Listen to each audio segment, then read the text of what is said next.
Bismillahirrahmanirrahim.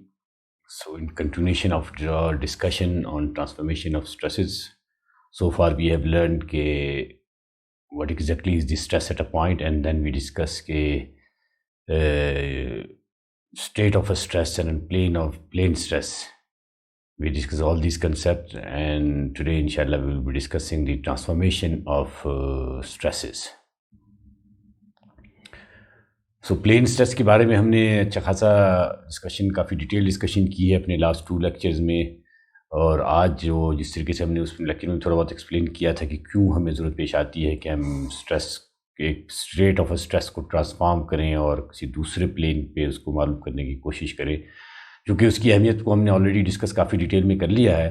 तो आज हम देखेंगे कि किस तरीके से हम ट्रांसफॉर्मेशन कर सकते हैं, और जो इसकी इक्वेशंस हैं, इंशाल्लाह will be deriving all those equations. Though these equations involve a lot of mathematics, but that mathematics is of a very preliminary level. It's not very difficult, and the understanding और उसकी detail discussion जो है mathematics की, जो trigonometric relationship है, जो geometric relationship है, उसकी अंडरस्टैंडिंग जो है, उसकी डिटेल डिस्कशन थोड़ा सा ज़रूरी है. इसलिए I will not be skipping the derivation part as well. I will be going step by step through those derivation. So as discussed so far, the state of a stress at a point is represented by the stresses that act on the mutually perpendicular faces of a volume element. हमने एक volume element बनाया और उसके जो different phases थे, perpendicular faces थे, उसके ऊपर हमने स्टेट ऑफ स्ट्रेस को शो किया कि भाई ये जो, और उसकी नोटेशन को भी हमने देखा कि कौन से स्ट्रेसेस को हम नॉर्मल स्ट्रेसेस कहेंगे और कौन से स्ट्रेसेस को हम शेयरिंग स्ट्रेसेस कहेंगे और उनका हम नाम क्या देंगे, और उनके पूरा हमने डिटेल में डिस्कशन की. ठीक है, तो ये हमने डिस्कशन अभी तक कर ली. So because the stresses at a point depend on the inclination of the plane, जिस तरह हमने बताया था फिगर से भी कि जो स्ट्रेसेस किसी पॉइंट पर अगर आपने निकालने हैं तो दैट डिपेंड्स कि किस इंक्लिनेशन के ऊपर आप ले रहे हैं.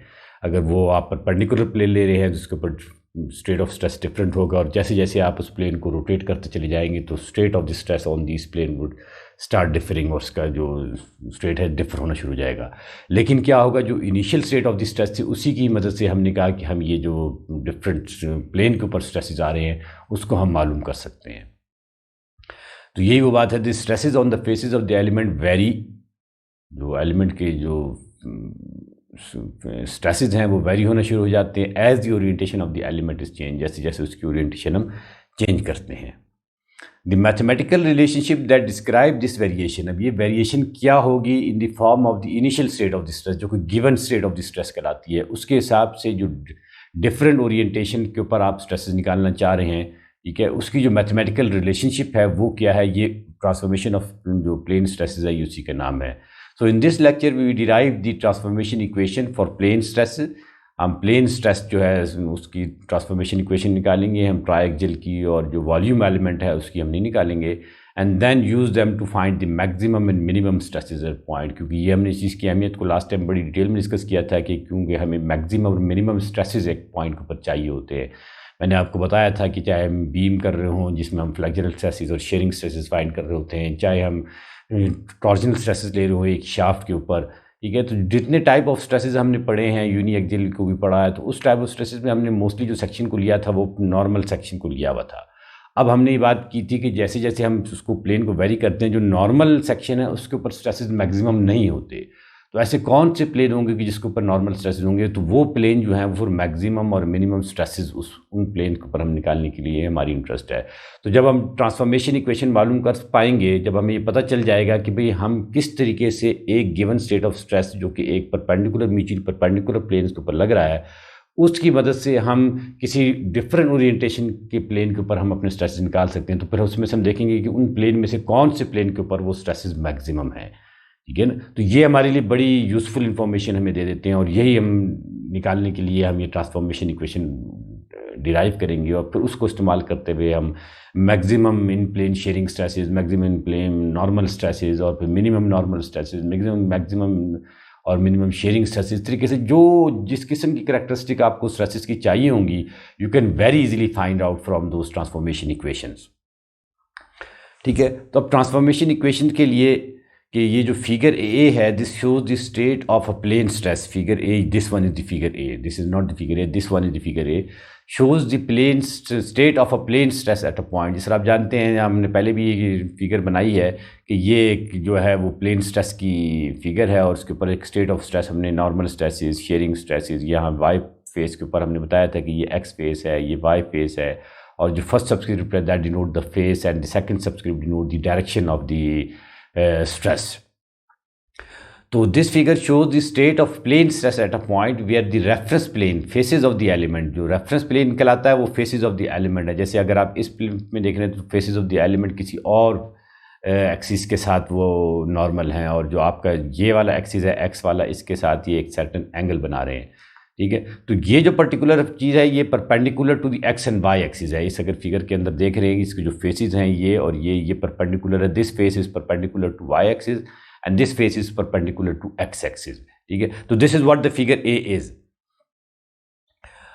Now figure B represent the state of the stress at the same point. ये उसी पॉइंट के ऊपर स्टेट ऑफ द स्ट्रेस बता रहा है, but now the faces of the element are perpendicular to the x dash and Y dash axis. You can see कि ये face है ये परपेंडिकुलर है एक्स डैश के ऊपर, and this face is perpendicular to the Y dash axis, where the orientation of the two set of the axis differed by the angle theta. अगर आप इन दोनों कंपैरिजन करेंगे तो ये जो दो प्लेन हैं ये इनका जो एक्सिस का जो एंगल है वो थीटा के साथ डिफर कर रहे हैं. जिसका मतलब ये है कि हमने इस वाले प्लेन को, इस वाले स्टेट ऑफ स्ट्रेस को हमने रोटेट किया है. कितने एंगल पर रोटेट किया है? थीटा के ऊपर.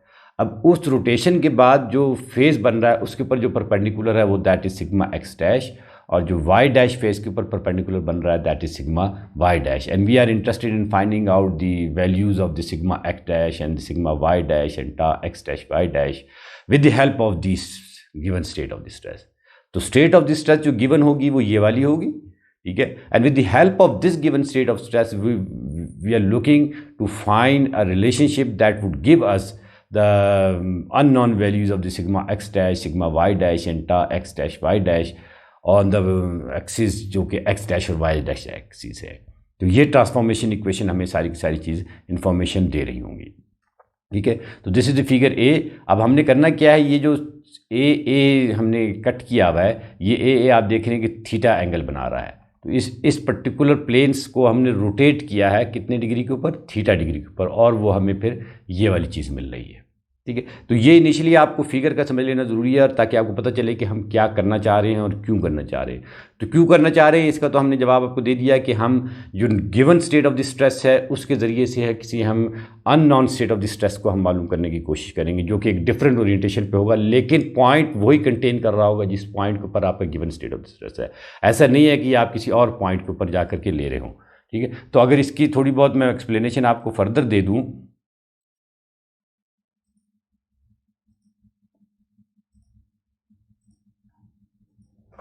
तो ये अगर आप ये समझ लें कि ये आपके पास पॉइंट था और ये पॉइंट कंटेन किया हुआ था आपके पास इस प्लेन के ऊपर, और ये given state of the stress let's for example आपके पास ये थे. ठीक है, ये आप जानते हैं ये सिग्मा एक्स है, ये सिग्मा वाई है, ये टा एक्स वाई है, और ये जो आपके पास एक्सिस बन रहा है इसको हम कह रहे हैं कि एक्स है, और ये जो एक्सिस बन रहा है ये आपके पास वाई है. अब इसी पॉइंट को, लेट्स सपोज ये पॉइंट इस जगह के ऊपर था, इसी पॉइंट को आपने रोटेट करना है. ठीक है, और वो जो एक्सिस बनेंगे वो आप समझ लें कि ये बन रहे हैं. ठीक है, और इस पॉइंट को मैं यहाँ से यूँ लाता हुआ यहाँ तक कट कर देता हूँ. अब ये जो एंगल बन रहा है ये थीटा है, और ये जितनी रोटेशन हो रही है वो रोटेशन यहाँ भी इसी फॉर्म में, यहाँ थीटा की फॉर्म में आपको नज़र आ रही है. तो उसी प्लेन के ऊपर आपने इसको रोटेट कर दिया. अब अगर आप इस डब्बे को, ये जो आपका प्लेन एक स्क्वायर बना हुआ है, इस स्क्वायर को अगर आप यहाँ यूं बना दें तो ये समझ लें कि ये इस किस्म की चीज़ ये बन गई. इसी को आपने रोटेट कर दिया, या आप देखेंगे तो मैंने अगली फिगर में इसको आपको दिखाया हुआ भी है. तो यहाँ तक ये अगर बात समझ में आ रही है तो now note that the positive theta, यहाँ जो हमने थीटा की डायरेक्शन ली हुई है, कैसे इसको घुमाया हमने, इसको काउंटर क्लॉकवाइज घुमाया. ये अगर आप डायरेक्शन देख रहे हैं तो ये काउंटर क्लॉकवाइज डायरेक्शन है. तो काउंटर क्लॉकवाइज डायरेक्शन को हमने पॉजिटिव अज्यूम कर रहे हैं.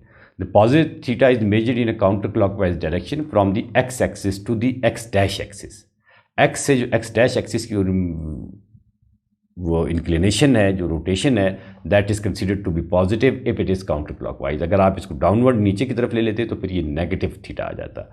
We also use equality of the shear stresses on the complementary plane. Complementary plane आपको मैंने पहले ही समझा चुका था कि जो 90 डिग्री के एंगल प्लेन जो बन रहे होते हैं वो प्लेन कम्प्लीमेंट्री प्लेन कहलाते हैं। उस कम्प्लीमेंट्री प्लेन के ऊपर जो ये जो शेयरिंग स्ट्रेसेस हैं, इस प्लेन के ऊपर जो शेयर स्ट्रेस है वो इस प्लेन की शेयर स्ट्रेस के बराबर होगा, क्योंकि इक्विलिब्रियम ने मेंटेन करना है। ठीक है, तो ये भी हमने काम कर दिया है। और इसी तरीके से अगर आप यहाँ भी कम्प्लीमेंट्री प्लेन के ऊपर जो शेयरिंग स्ट्रेसेस देखेंगे तो वो भी हम कह रहे हैं कि they would be equal and they should be equal if the equilibrium is maintain. Otherwise जो है वो तो फिर आपके पास ये इक्विलिब्रियम का सवाल ही नहीं बचता। So the stress states in figure A and B are said to be equivalent because they represent the same state of the stress referred to two different state of coordinate axis। अब coordinate axis सब different हो रहे हैं, ठीक है, x से x dash हो रहा है, y से y डैश हो रहा है। ये अगर x था तो ये रोटेट है कि x डैश, ये पहले यूं थे x और y, अब सिर्फ ये रोटेट है कि यूं हो रहे हैं x डैश y डैश। तो ये आपके पास गिवन था इनिशियल, ये गौर से देखिएगा, इसके ऊपर एक फिगर ला के मैं लैप करने वाला हूँ। This is the given state of the stress, जिसमें ये x है, ये y है, जो कि लास्ट में भी मैंने फिगर आपको दिखाई थी, समझाई थी। ठीक है, इसको जब हम रोटेट कर रहे हैं तो ये एक आपके पास x डैश y डैश बन रहा है। अगर आप इसको, ये था आपके पास, और जब हमने इसको रोटेशन दी तो वो ये हो गई। तो अब हम क्या करेंगे, जो इनिशियल हमारे पास स्टेट ऑफ द स्ट्रेस था, इस स्टेट ऑफ द स्ट्रेस से हम फाइंड आउट करने की कोशिश करेंगे इस जो रोटेटेड है, पिंक वाला है, इसके ऊपर क्या स्टेट ऑफ द स्ट्रेस आ रही है। जो अननोन उसके पास आपके पास आ रहे हैं, sigma x dash, sigma Y dash, tau x dash Y dash, ये जो अननोन्स है, इन अननोन को हम with the help of this blue जो पे जो स्टेट ऑफ द स्ट्रेस थी, जो गिवन थी, उसके ज़रिए से ये पिंक पे जो स्टेट ऑफ द स्ट्रेस है ये हम फाइंड आउट करेंगे। ठीक है, तो ये हमारे लिए बड़ा यूज़फुल हो जाएगा। आगे आप चल के इसकी जब इसकी एप्लीकेशन देखेंगे तो ये इंतहाई आपके लिए यूज़फुल साबित होगा। Let us now cut the element in figure A into two parts। ये आपके पास फिगर A थी, जो कि हमने पहले भी आपको दिखाई थी। ये A डैश से हमने इसको टू पार्ट्स में, इसको ये जो नीचे वाला पार्ट है इसको हम कट करेंगे along the plane AA and isolate the left portion as shown in the figure C। जो लेफ्ट पोर्शन है ये वाला, जिस पोर्शन को फिर हमने आइसोलेट करके इस पोर्शन के अंदर दिखा दिया। ठीक है, the inclined plane AA coincide with the x face of the element. ये जो AA है, ये अगर आप देख रहे हैं, ये चीज़ वो जो पिंक वाला था उसकी ओरिएंटेशन के साथ ये कोइंसाइड करता है। द इंक्लाइंड प्लेन, इसको दोबारा देख लेंगे, the inclined plane AA coincide with the x dash face of the element in figure B. जो लास्ट में फिगर बी दिखाई थी वो ये मैंने ये दोबारा ला के यहाँ दिखाई, इसके साथ ही कोइंसाइड करता है। So that the stresses acting on the plane are sigma x dash and tau x dash Y dash. अब ये जो नीचे वाली चीज़ थी, ये आप समझ लें कि ये जो पिंक का, जो कि हमारे पास अननोन था, मैंने लास्ट स्लाइड में आपको बताया था, उस अननोन का ये जो कट पोर्शन है वो हमने यहाँ ये दिखा दिया। तो by knowing the stresses on this wedge we would be able to find out the stresses on this pink one. तो ये बात अगर समझ में आ रही है तो फिर देन विल हम मूव ऑन करेंगे और हम इस फिगर को एक्सप्लेन करने की कोशिश करेंगे कि ये फिगर क्या कह रही है। We can now apply the equilibrium equation to the wedge shape। जो ट्रायंगल शेप थी उसके ऊपर हम करेंगे and will derive the sigma x dash and ta x dash y dash in term of theta। जो थीटा ओरिएंटेशन थी उसकी term में हम मालूम करेंगे, and stresses acting on the x and y faces. और x और y फेसेस के ऊपर जो स्ट्रेसेस थे वो, और जो थीटा गिवन है, जितना ये थीटा आपको पता होना चाहिए, जो भी आप इस क्वेश्चन किया जाएगा ये हम देखेंगे कि थीटा हम कैसे मालूम कर सकते हैं। जो हमारे इंटरेस्ट के थीटाज, जो थीटाज हैं, जो हमारे इंटरेस्ट की ओरिएंटेशंस है कि किस ओरिएंटेशन के ऊपर हमारी चीज़ काम की आ रही है, तो वो हम मालूम करेंगे in the term of theta and the stresses acting on the X Y faces. जो कि पहले इनिशियल एक्स वाई फेसेस था उसके टर्म में हम ये सारी चीज़ें मालूम करने की कोशिश करेंगे। ठीक है, तो ये वो फिगर थी जो कि आपने, ये आपको अगर ये लास्ट स्लाइड में था कि ये वो AA प्लेन था और हमने उसको आइसोलेट किया था, इसके लेफ्ट पोर्शन को, और इसके जो सिग्मा एक्स डैश ये फेस इस पर ऑलरेडी लगे हुए थे, और ये फेस चूँकि परपेंडिकुलर था एक्स डैश के, तो इसके ऊपर जो स्ट्रेस लग रहा होगा नॉर्मल वो सिग्मा एक्स डैश होगा, और उसके ऊपर जो शेयरिंग स्ट्रेसेस होंगे वो टा एक्स डैश वाई डैश होंगे। एंड दैट दिस, ये जो सिग्मा एक्स डैश है और tau x dash Y dash है, यही हम मालूम करने के लिए कोशिश कर रहे हैं, और ये जो ट्रांसफॉर्मेशन इक्वेशन बनाएंगे वो इन्हीं के लिए ही बनाएंगे। अब अगर हम ये कहते हैं कि ये जो इंक्लाइंड सरफेस था इसका एरिया डी ए था, कि let D A be the area of the inclined face, we find that the areas of the x and Y faces, ये जो एक्स फेस था नेगेटिव एक्स फेस है ये, और ये नेगेटिव वाई फेस है, इनके जो एरियाज होंगे वो D A cos theta and D A sine theta होगा। ये आप बड़े आराम से पता कर सकते हैं कि बिकॉज वी नो कि भाई ये हमारे पास थीटा है और ये हमारे पास ये डी ए है, तो ये जो बेस होता है थीटा के साथ बेस होता है, तो बेस अपॉन हाइपोटेन्यूज जो होता है वो कॉस के टर्म में आ जाता है, ठीक है। तो ये अगर आप निकालना चाहते हैं वैसे सिंपल इसकी वो है, जहाँ मैं निकाल लेता हूँ कि cos theta is equal to base upon hypotenuse. अब दिस इज थीटा, थीटा के सामने परपेंडिकुलर होता है, ठीक है।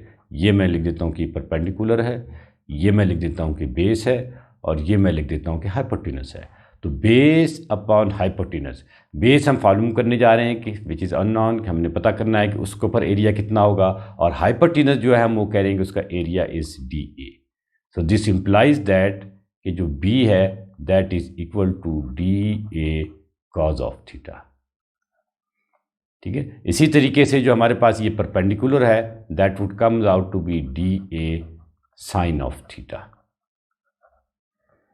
तो ये दोनों के एरियाज हमें पता चल गया in term of this area, the area of this face is D A, then the area of this particular X face would be D A cos theta and the area of the Y face would be D A sine theta. ये हम इसलिए मालूम करने की कोशिश कर रहे हैं क्योंकि हमें जो ये स्ट्रेसेस गिवन है, अगर हम स्ट्रेसेस से फोर्सेज निकालना चाह रहे हैं then will have to multiply the stress by the force, तो इसलिए हम फोर्स एरिया निकालेंगे और इसको एरिया के साथ मल्टीप्लाई कर देंगे स्ट्रेसेस को, तो वो हमें मिल जाएगा, ये फोर्सेज मिल जाएंगी। तो ये मैं जो लिखा था सारा इसको डिलीट कर देता हूँ, अगर ये एक साथ सारा हो जाए, ये एक साथ हो गया। So by multiplying the stresses by the areas on which they act, we obtain the forces shown on the free body diagram of the ways in the figure. तो इसके ज़रिए से फिर हम ये जो फोर्सेज हैं ये निकाल सकते हैं। अगर आप देख रहे हैं कि ये जो आपके पास सिग्मा एक्स था इसको हमने मल्टीप्लाई कर दिया डी ए कॉस, क्योंकि इसका area D A cos theta, इस पर जितने भी स्ट्रेसेज हैं will multiply that by D A cos theta, then will get the forces. तो दो फोर्सेज हैं इसके ऊपर, सिग्मा एक्स है और टा एक्स वाई है। इन दो फोर्सेज को जब हम एरिया से मल्टीप्लाई कर रहे हैं तो फिर हमें क्या मिल रहा है, ये sigma X D A cos theta because the area is D A cos theta, और tau X Y D A cos theta. यहाँ दो फोर्सेज हैं, tau X Y D A sine theta और sigma Y D A sine theta. और ये जो face था इसके ऊपर एरिया था डी ए, तो sigma x dash D A tau x dash Y dash D A. तो ये तमाम के तमाम स्ट्रेसेस को हमने in term of forces transform कर दिया। तो पहला स्टेप जो था वो ये था कि जो स्ट्रेसेस थे उनको हमने फोर्सेस में कन्वर्ट करना था, और ये तमाम के तमाम फोर्सेस आ गए। अब जो सेकंड चीज़ हो जाएगा, चूंकि हमारे पास जो non state of the stress है इज इन इक्विलिब्रियम, तो ये जो एक्स है हमारे पास, ये एक्स और ये वाई, इस एक्स और वाई के टर्म में हम तमाम के तमाम फोर्सेस को रिजॉल्व कर देंगे। और चूंकि हमें पता है कि जो समेशन ऑफ एफ एक्स है वो भी, क्योंकि वेज इज इन इक्विलिब्रियम, तो sigma F X would be zero and sigma Y would be zero, sigma F Y would be zero. तो दोनों की फोर्सेस का हम इक्विलिब्रियम ले लेंगे। So the equilibrium equation are sigma summation F X is equal to zero. अब इस equation में आपने देखना है कि यहाँ अगर मैंने इस फिगर को दोबारा रिप्रोड्यूस किया है कि ये जो चीज़ है ये एक्स के साथ एक एंगल बना रही है, तो इसके दो कंपोनेंट आ जाएंगे। इसका एक component would be in this direction और second component would be in this direction. तो ये जो कंपोनेंट होगा दिस वुड बी, जैसे मैंने आपको बताया था कि ये एक्स है और ये जो चीज़ है ये वाई है आपके पास।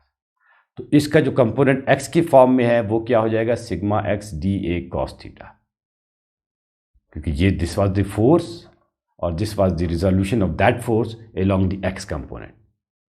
ओके, और किस डायरेक्शन में ये जाएगा, पॉजिटिव डायरेक्शन में जाएगा, तो इसलिए we have taken that to be positive. तो ये एक एक्स कंपोनेंट आ गया। दूसरा ये कि आपके पास ये जो फोर्स जा रही है, ये वाली फोर्स, इसका भी एक कंपोनेंट आएगा जो कि एक्स डायरेक्शन में होगा और वो नेगेटिव एक्स डायरेक्शन में होगा, और हम इसको कह रहे हैं tau x dash Y dash D A into sine theta. तो अगर आप इस फोर्स को रिजॉल्व करना चाह रहे हैं, ये फोर्स को अगर मैं यहाँ से लेकर आ जाऊँ, अच्छा ये फोर्स आपके पास पैरेलल में आप अगर लगाना चाहते हैं तो वो यहाँ आ जाती है। ये, ठीक है, ये दोनों फोर्सेस पैरेलल में। तो ये जो फोर्स है ये कैसी है, tau x dash Y dash D A. इसको आपने रिजॉल्व करना है into component along this x axis which would be this thing, and then you will have to resolve it into a component along y axis which would be this thing. तो इसका जो x component होगा that would be ये sine theta के साथ होगा, क्योंकि theta के सामने है। बात की समझ में आ रही? तो अब ये थीटा यहाँ कैसे आया है, ये अगर आपकी समझ में नहीं आ रही है तो मैं आपको यहाँ ये भी समझा सकता हूँ कि थीटा कैसे आ गया, ताकि आपके जहन में सारी की सारी चीज़ें क्लियर हों। ये मैं एक वो ले लेता हूँ स्क्रीन, ये वाइट ले लिया हमने इसको, ये। अब जो इनिशियली हमारे पास फिगर थी वो ये थी, और हमने यहाँ से इसको कट किया था और हमने कहा था कि ये जो एंगल बन रहा है ये वो क्या है, थीटा है। ठीक है जी, यहाँ तक आपकी बात समझ में आ रही है। और यहाँ जो हमने एक्सिस लिया उसको हमने कहा कि एक्स एक्सिस है, और यहाँ ये जो एक्सिस लिया इसको हमने कहा वाई एक्सिस है, और ये जो चीज़ आई थी इसको हमने कहा था ये एक्स डैश है, और ये जो चीज़ आई ये इसको हमने कहा कि ये वाई डैश है। ठीक है, अब अगर ये थीटा है तो ये कैसा थीटा होगा, इसको मैं यहाँ तक भी ला सकता हूँ। ठीक है, यहाँ तक भी ला सकता हूँ। अब आपको कौन सा एंगल चाहिए है, आपको ये वाला एंगल चाहिए। ये कौन सा एंगल होगा, ये होगा 90 माइनस थीटा, अगर आप इस डायरेक्शन से लेकर आना चाह रहे हैं। ये अगर 90 माइनस थीटा है तो ये एंगल कैसा होगा, क्योंकि ये मुतबादिला ज़ाविये हैं तो ये भी 90 माइनस थीटा होगा। और ये एंगल कितना है, ये वाला एंगल ये 90 है, 90 में से ये निकालेंगे तो ये एंगल कितना बच जाएगा, ये भी थीटा बच जाएगा। आज की समझ में आ गई? तो ये सिंपल ज्योमेट्री है जो कि आपने उस लेवल पे देखी है, ताकि आपको मैंने इसलिए एक्सप्लेन कर दिया है, आपकी कन्फ्यूजन ना रहे। ये थीटा था, ये एंगल आपके पास 90 माइनस थीटा, उसके ऊपर ये आपके पास जो एक्सिस था ये एक्स एक्सिस था, और ये जो एक्सिस था ये एक्स डैश एक्सिस था। And you are interested in finding out this particular angle. If this is 90 minus theta, this would also be 90 minus theta. और ये इसके दरमियान ये एक्स डैश इस इंक्लाइंड फेस के ऊपर परपेंडिकुलर है, तो ये 90 में से जब ये एंगल निकालेंगे तो ये थीटा बच जाएगा, जो कि हमने यहाँ आपको एक्सप्लेन किया। ठीक है, ये तो बात समझ में आ गई आपकी। तो with the help of this theta we try to resolve this sigma x dash, and we said कि भाई ये पॉजिटिव डायरेक्शन में होगा। Then we try to resolve this force, जितनी भी फोर्सेज हैं हम इनके एक्स और वाई कंपोनेंट लेना शुरू कर देंगे। तो एक कंपोनेंट हमें ये मिल गया जो कि इसका था, इसको नंबर 1 कह दें, ये फोर्सेज नंबर 2 है, तो ये नंबर 1 का कंपोनेंट आ गया, ये नंबर 2 का कंपोनेंट आ गया। ठीक है, नंबर 3 पर अगर जाएँ तो ये आपके पास एक फोर्स है जो कि ऑलरेडी एक्स डायरेक्शन में, तो सिंपल एज इट इज़ ये फोर्स उसकी यहाँ आ जाएगी, और ये आप देख रहे हैं कि नेगेटिव एक्स में है, तो ये हमने इसको अगर हम नंबर 3 फोर्स कह रहे हैं तो ये नंबर 3 फोर्स आपके पास यहाँ आ जाएगी। और यहाँ से यूँ चलते हुए चलते हैं, ये वाली फोर्स है, ये प्योर वाई डायरेक्शन में है, तो इसका तो कोई कंपोनेंट नहीं आएगा हमारे पास। ठीक है, तो ये इसका कोई एक्स कंपोनेंट नहीं होगा, तो ये हमारे पास किसी काम की नहीं रही। अब तीसरी जो चीज़ रह जाती है, ये फोर्स देखें, ये प्योर वाई कंपोनेंट में है, ये भी हमारे पास काम की नहीं रहेगी। ये वाली जो फोर्स है, ये फोर्स हमारे काम की है, और ये कैसी है, ये एक्स डायरेक्शन में है, प्योर एक्स डायरेक्शन में। तो ये प्योर हमने माइनस के साथ उठा के ये नंबर 4 इक्वेशन को यहाँ ला के रख दिया, और इसकी डायरेक्शन कैसे है, ये नेगेटिव है, तो इसलिए नेगेटिव आ गई। तो that is summation of F x. Hope कि आपकी समझ में आई। 4 फोर्सेस थी जो कि एक्स डायरेक्शन में एक्ट कर रही थी, हमने चारों को लिख लिया। अब नेक्स्ट उसमें हम क्या करेंगे, समेशन एफ वाई कर लेंगे। तो ये वाली सारी चीज़ें मैं मिटाता हूँ और नेक्स्ट स्टेप पे चलते हैं। नेक्स्ट स्टेप क्या है कि summation F Y is equal to 0। तो जितनी भी फोर्सेज हैं वो आप उसका वाई कंपोनेंट लेना शुरू कर देंगे। अब सबसे पहली जो फोर्स है ये वाली है, इसका एक एक्स कंपोनेंट था, तो इसका एक वाई कंपोनेंट भी होगा, तो वो एक वाई कंपोनेंट ये होगा। तो this is force number 1। Okay, ये वाली जिस तरह था, इस फोर्स के भी 2 हमने रिजॉल्व किए थे, एक एक्स कंपोनेंट आया था, एक वाई कंपोनेंट आया था। तो एक्स कंपोनेंट हमने वाले लिया था, वाई कंपोनेंट हमें यहाँ मिल गया, ये कोई नंबर 2 आ गई। ये अगर आप देखेंगे तो प्योर एक्स डायरेक्शन में इसका वाई कंपोनेंट नहीं हो सकता, तो ये हमारे लिए काम की नहीं है। ये फोर्स अगर देखेंगे ये है ही वाई में, तो ये एग्जैक्टली एज इट इज़ उठ के आ जाएगी, tau X Y D A cos theta. तो अगर if you are calling this to be equation number force number 3, तो this force number 3 is here. और ये जो है ये प्योर एक्स डायरेक्शन में, इसका वाई कंपोनेंट नहीं होगा तो ये हमारे लिए काम की नहीं है। नंबर 4 पे जो इक्वेशन फोर्स आएगी वो ये वाली आ जाएगी, जो कि एग्जैक्ट वाई में है, डाउनवर्ड है, नेगेटिव है, तो ये आपके पास नंबर 4 आ जाएगी। तो this is how you develop the equilibrium equation, जो कि आपने बहुत ज़्यादा इसकी प्रैक्टिस कर चुके हैं। मैकेनिक्स में भी आप अपने मैट्रिक एफएससी लेवल के ऊपर भी इसकी बहुत ज़्यादा एप्लीकेशन आती हैं इक्विलिब्रियम इक्वेशन की। ये आपने सारी की, यहाँ भी मैंने आपको डिटेल में एक्सप्लेन की। तो यहाँ इस स्टेप तक का समझना काफ़ी ज़रूरी है कि आपने वेज शेप ली, उस वेज शेप में आपने एरियाज़ को आइडेंटिफाई किया, जो फेसेस थे उसके एरियाज़ निकाले और उन एरियाज़ को मल्टीप्लाई कर दिया स्ट्रेसेस थे to find out the forces. And once you knew कि भाई क्या क्या फोर्सेज किन किन फेसेस के ऊपर एक्ट कर रही हैं, then we were in a position to apply the equilibrium equation and then we applied the equilibrium equation and we came up till here. यहाँ तक हम पहुँच गए ए और बी तक के लिए, जहाँ हमने इसकी इक्विलिब्रियम इक्वेशन फाइंड की और हमने कहा कि समेशन एफ एक्स ये है और समेशन एफ वाई ये होगा। यहाँ तक अगर आप पहुँच गए तो फिर हमने इसके बाद इन इक्वेशन को सिंप्लीफाई करना है, जो कि बड़ा आसान सा काम है। So solving for the stresses on the incline plane we get, अब हमने मालूम क्या करना था, सिग्मा एक्स डैश फाइंड करना था ना। तो ये जो यहाँ जो इक्वेशन हमने निकाली थी ये वाली, इस इक्वेशन में हम तो सिग्मा एक्स डैश को फाइंड आउट करना चाह रहे हैं। तो सिग्मा एक्स डैश को हम यहाँ छोड़ करके बाकी की सारी चीज़ें ऑन दी अदर साइड ले जाएंगे। हमारा टारगेट ये है कि हमने सिग्मा एक्स डैश मालूम करना है और हमने ये टा एक्स डैश वाई डैश मालूम करना है। तो ये दो हमारे पास अननोन है, ठीक है, और दो हमारे पास इक्वेशन है। तो we can very easily find out these two because there are two unknown. बाकी की सारी चीज़ें नॉन है ना। Angle is known to us, area is known to us, sigma X is known to us, tau X Y is known to us. Only thing with the जो subscript उसके ऊपर dash का आ रहा है वो वाली चीज़ हमारे पास अननोन है। तो दूसरा की दो चीज़ें इस इक्वेशन के अंदर है, तो दो अननोन, दो इक्विलिब्रियम इक्वेशन। तो इन इक्वेशंस को हम in term of sigma x dash and tau x dash Y dash की टर्म में हम यहाँ लिख रहे हैं। तो sigma x dash would be equal to sigma X cos square theta plus sigma Y sine square theta plus 2 tau X Y sine theta cos theta. इसको हम कह रहे हैं इक्वेशन नंबर ए, ठीक है। इस तरीके से टा एक्स डैश वाई डैश हम निकाल रहे हैं और हम कह रहे हैं कि minus sigma x minus sigma Y sine theta cos theta tau X Y cos square theta minus sine square theta and we are calling that to be equation number B, right. तो ये सारी की दोनों चीज़ें हमें कहाँ से मिल रही है, ये आपको मैंने भी बताया कि हमें यहाँ से मिल रही है। इन सारी चीज़ों को आप वहाँ लेकर जाएंगे और इनके साथ खेलेंगे, इनको साइमल्टेनियसली सॉल्व करने की कोशिश करेंगे तो आपको ये सारी चीज़ें मिलेंगी। ये अगर ये स्टेप आपकी डेरिवेशन की नहीं आ रही तो वो फिर हम उसको भी समझा सकते हैं। तो बहरहाल ये इक्वेशन नंबर ए आ गई, ये इक्वेशन नंबर बी आ गई। इसके अंदर हम क्या कर सकते हैं, ट्रिग्नोमेट्रिक रिलेशनशिप को इस्तेमाल कर सकते हैं कि जो normal stress is acting on the Y face of the element. अब ये सिग्मा एक्स जो था एक्स डैश, ये एक्स डैश फेस के ऊपर एक्ट कर रहा था। ये भी कौन सा था, ये एक्स डैश फेस के ऊपर एक्ट कर रहा था। अब आपके पास जो ये आपने ये बनाया था ये वाला और ये जो इंक्लाइन था ये आपके पास एक्स डैश था और ये आपके पास वाई डैश था। तो अब वाई डैश के ऊपर कौन से स्ट्रेसेस होंगे, क्योंकि ये हमें पता है कि जो टा एक्स वाई डैश था वो ये था, वो हम कह रहे थे कि वो इसके इक्विवेलेंट होगा, टा एक्स डैश वाई डैश। तो if we find out the ta x y dash on this face, that would be equal to the y face as well. But we need to find out the normal stresses acting on this y dash face as well. तो y dash face क्या बना रहा है, जो theta था इसके साथ, ये आपके पास ये था थीटा, तो थीटा प्लस 90 डिग्री का बना रहा था। तो ये जो इस इक्वेशन में अगर आप थीटा प्लस 90 डालेंगे तो you will get the normal stresses on the y face, because this equation, ये जो इक्वेशन नंबर ए है, that is giving you the normal stresses on the face x dash and the y dash face is at the 90 degree with the x dash। तो क्या होगा कि theta plus 90 degree अगर आप डालते हैं in equation में तो you will get the normal stress in the y face. यही वो कह रहा है कि the normal stress is acting on the y dash face of the element in figure B can be obtained by replacing theta with theta plus 90 in equation A, noting that cos theta plus 90 is equal to minus sin theta and sin theta plus 90 is equal to cos theta। ये trigonometric relationship है। तो इसको जब आप डालते हैं तो sigma Y dash की इक्वेशन आपके पास ये आ जाती है and you are calling this to be equation number C.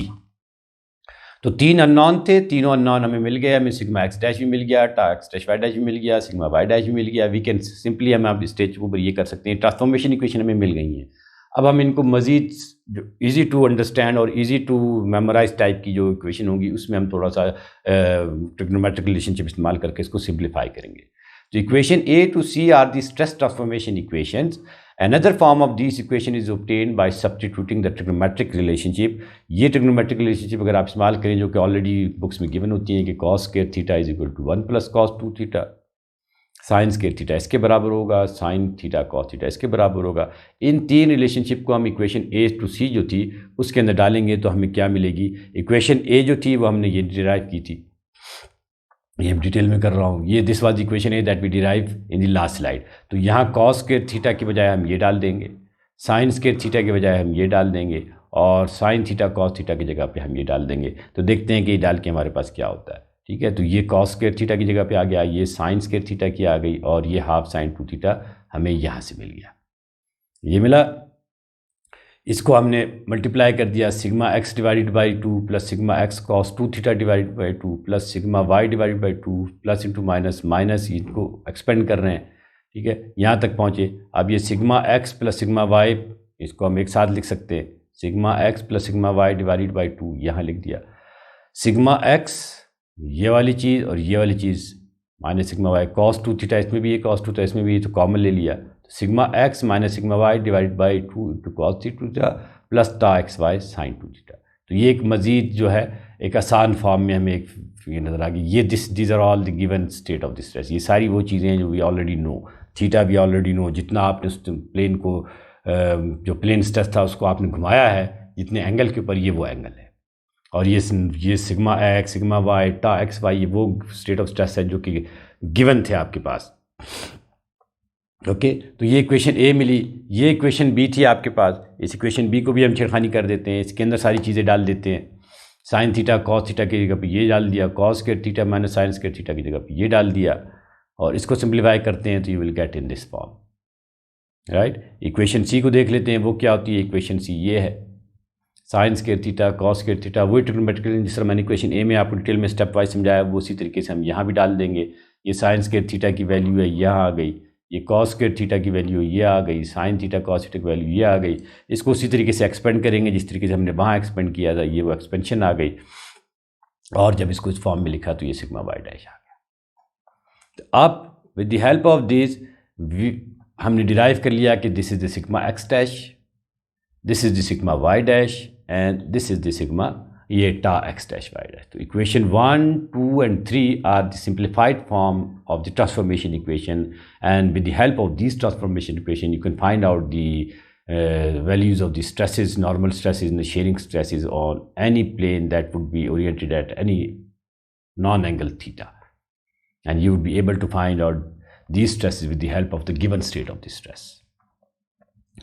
So the stress transformation equation A to C are equivalent. ये जैसे पहले हमने equation 1 to 3 कहा था कि show that if the state of the stress, if these three things at a point is known, because this is the state of the stress is known, we can calculate the stresses that act on any plane passing through that point. तो condition मैंने बिल्कुल lecture के start में बताई थी कि उस point से उस प्लेन का पास करना ज़रूरी है।